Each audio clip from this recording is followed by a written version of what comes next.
पृथ्वीराज तृतीय ने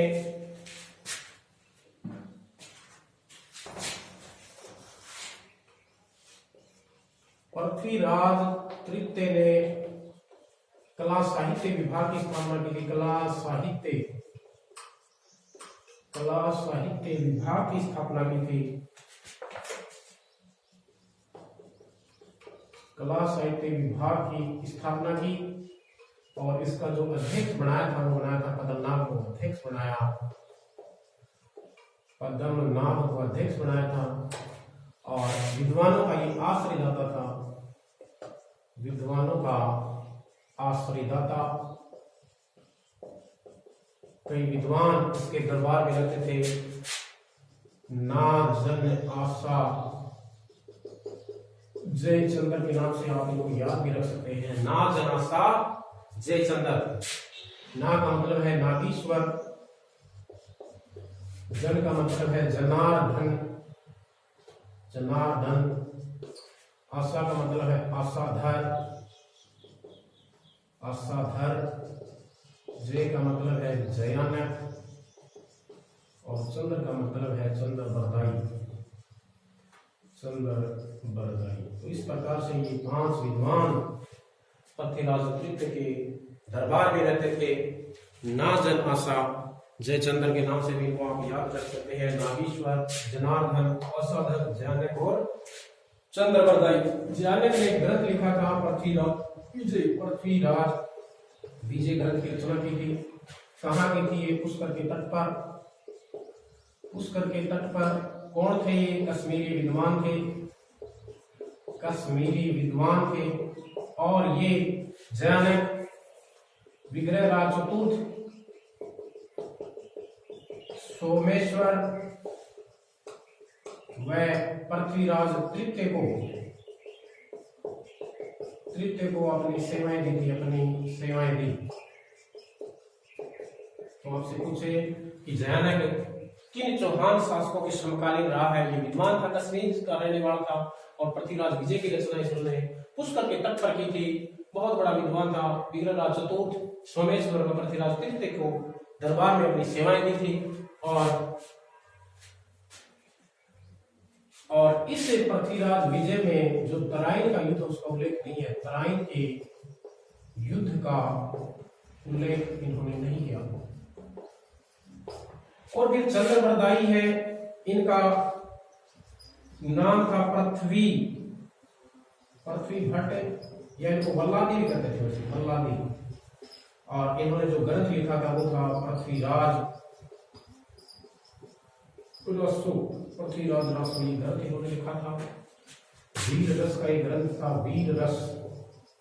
और इनको कहते हैं कि चंद्रबरदाई ने जो पृथ्वीराज रासो लिखा, ये पूरा नहीं लिखा था। इसको पूरा किसने किया? पूरा किया इनका बेटा था जिसका नाम था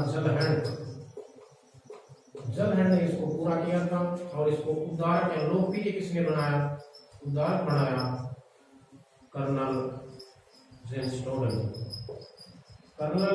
टोड ने इसको लोकप्रिय या उद्धारक बनाया। किसको? पृथ्वीराज रासो को। और कहते हैं कि इस पृथ्वीराज रासो ने तराइन के युद्ध का उल्लेख है। तराइन के युद्ध का उल्लेख किया गया।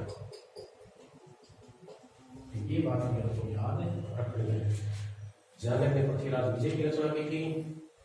3 चौहान शासकों के समकालीन थे। विग्रहराज चतुर्थ, सोमेश्वर, पृथ्वीराज तृतीय को अपनी सेवाएं दी थी इन्होंने। फिर चंद्रबरदाई ने ग्रंथ लिखा था पृथ्वीराज रासो। इनका नाम था पृथ्वी भट्ट या वल्लादी, इनको कहते थे। वीर रस का एक ग्रंथ था और इसको पूरा क्या था? इनको बेटे जलहण ने, इन्होंने अधूरा लिखा था ये पृथ्वीराज रासो। जलहण ने इसको पूरा किया था। और कहते हैं कि उद्धारक किसने बनाया? तो कर्नल जेम्स टोड ने इसको प्रसिद्धि दिलाई थी। तो ये बातें भी आपको याद रखनी है। तो इस प्रकार से ये एक छोटा सा इतिहास था पृथ्वीराज तृतीय का। अब थोड़ा सा इनसे संबंधित और देखते हैं।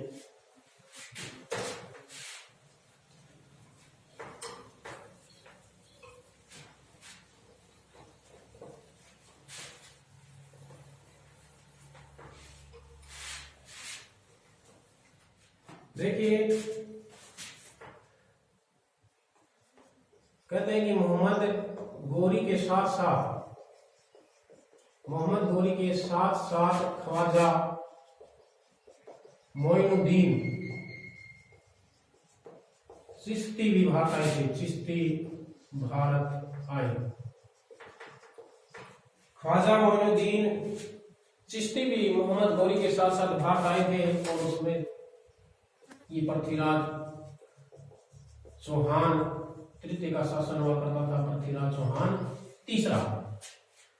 और कहते हैं कि इनका जो जन्म हुआ था, ख्वाजा मोइनुद्दीन चिश्ती का जन्म हुआ था संजरी फारस में और लगभग 1142 ईस्वी में इनका जन्म हुआ था।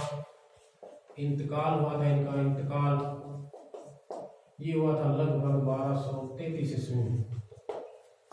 और कहते हैं कि जो हिजरी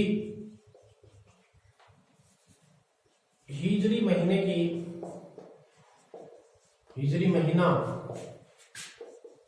जमादी उल सानी की 8वीं तारीख को इनका जन्म हुआ था। किनका? ख्वाजा मोइनुद्दीन चिश्ती का। हिजरी महीना है जमादी उल सानी की 8वीं तारीख को ख्वाजा मोइनुद्दीन चिश्ती का जन्म माना जाता है। और जो वर्तमान में जो हिजरी चल रही है, वर्तमान में कौन सी हिजरी चल रही है? 1442 और हिजरी जो सन होती है, हिजरी सन, इनका जो पहला महीना होता है, पहला महीना होता है मुहर्रम और अंतिम महीना होता है जिलहिज। तो ये भी चीज आपको याद रखनी है कि आपसे पूछे कि ख्वाजा मोइनुद्दीन चिश्ती का जो जन्म था हिजरी महीने, कौन से हिजरी महीने में हुआ था, तो आपको बताना है। हिजरी सन के जमादी उल सानी महीने की 8वीं तारीख को इनका जन्म हुआ था। और वर्तमान में जो हिजरी चल रही है वो कौन सी है? 1442 में। और हिजरी सन का जो पहला महीना होता है वो होता है मुहर्रम और अंतिम महीना होता है जिलहिज। मुहर्रम, सफर, रबीउल सानी, रबीउल अव्वल, जमादी उल सानी, जमादी उल अव्वल, रजब, फिर साबान, रमजान, फिर आता है जिलकालू, जिलहिज, एक और बच गया बीच में सवाल। इस प्रकार से ये टोटल 12 महीने होते हैं हिजरी सन के। तो कहते हैं जो ख्वाजा मोइनुद्दीन चिश्ती है, इसने अपना खानका किसे बनाया? खानका बनाया अजमेर को अपना खानका बनाया था। और खानका कहते किसे है? जहां मुस्लिम संत रहते हैं उसको खानका बोलते हैं। खानका क्या होता है?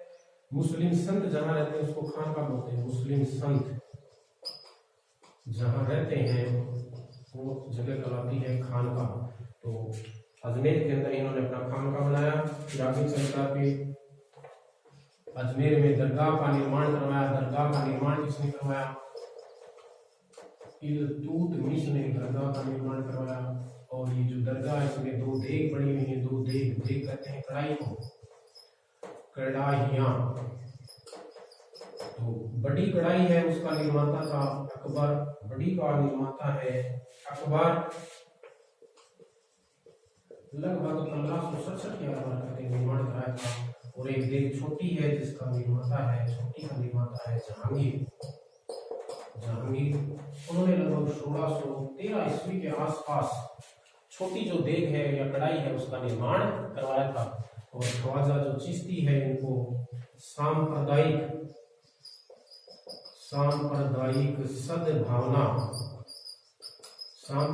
सद्भावना का संत भी कहा जाता है। क्योंकि इनकी दरगाह पर सभी धर्मों के लोग, हिंदू हो चाहे मुस्लिम हो, सभी धर्मों के लोग यहाँ जियारत करने के लिए जाते हैं। इसलिए ख्वाजा चिश्ती को सांप्रदायिक सद्भावना का संत भी कहा जाता है। और इनका जो उर्स लगता है यहाँ पर, उर्स एक रजब से 6 या 9 रजब तक लगता है। रजब तक लगता है। और इस उर्स का उद्घाटन कौन करता है? उद्घाटन करता है गोरी परिवार। गोरी परिवार कहाँ रहता है? भीलवाड़ा में रहता है। और ये गोरी परिवार है, इस उर्स का उद्घाटन करता है। और उर्स कब लगता है? 1 रजब से 6 या 9 रजब के मध्य। और वर्तमान में इनका कौन सा उर्स संपन्न हुआ? वर्तमान में इनका 809वां उर्स 2021 में का संपन्न हुआ। तो ये बातें भी आपको याद रखनी है। किससे संबंधित है? ख्वाजा मोइनुद्दीन चिश्ती से संबंधित है। और इनमें गुरु होता है, गुरु को पीर कहते हैं। शिष्य होता है, शिष्य को मुरीद कहते हैं, मुरीद। और जो उत्तराधिकारी बनता है, उत्तराधिकारी, उसको बोलते हैं वली। ये बातें भी आपको याद रखनी है। और ये जो चिश्ती संत हैं, ये धन का संचय नहीं करते, धन का संचय नहीं करते हैं, इसलिए इनको गरीब नवाज या फकीर भी कहते हैं। तो ये चीजें थी कुछ।